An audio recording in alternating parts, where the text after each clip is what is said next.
दिशा सालियन प्रकरणामध्ये नवा ट्विस्ट। वडिलांच्या विवाहबाह्य संबंधांमुळेच दिशा आर्थिक विवंचनेत होती, त्याच तणावातून आत्महत्या केल्याचा मालवणी पोलिसांच्या क्लोजर रिपोर्टमध्ये दावा।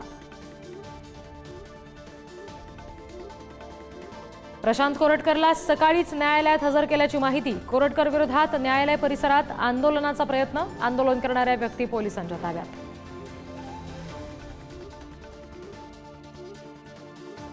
रायगडावरील वाघ्या कुत्र्याचं शिल्प 1 मे पर्यंत हटवा, अन्यथा आम्ही स्वतः तो पुढाकार घेऊन हटवू। संभाजी ब्रिगेडचा सरकारला निर्वाणीचा इशारा।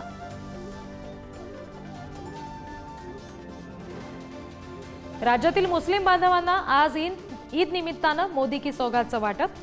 विरोधकांचा हल्लाबोल, बटेंगे तो कटेंगे असा नारा देणारे आता मोदी की सौगात वाटतायत। उद्धव ठाकरेंसह विरोधी नेत्यांची सुद्धा टीका। एसटी महामंडळाच्या अध्यक्षपदावर प्रताप सरनाईकांची फक्त कागदोपत्रीच नियुक्ती। 1 महिन्यानंतरही अध्यक्षपदाची सूत्र हाती नाहीत। मुख्यमंत्री फडणवीसांकडून अजूनही निधी विभागासोबत पत्रव्यवहार नाही। पुण्यातील सावित्रीबाई फुले विद्यापीठामध्ये विद्यार्थिनींसमोर हॉस्टेलमधील कर्मचाऱ्याचं अश्लील कृत्य। विद्यार्थ्यांच्या आंदोलनानंतर विद्यापीठ प्रशासनाकडून पोलिसात तक्रार दाखल, नराधमाला अटक।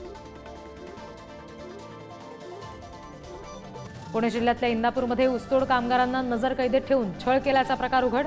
तिघांविरुद्ध गुन्हा दाखल, पोलिसांकडून 41 मजुरांची सुटका।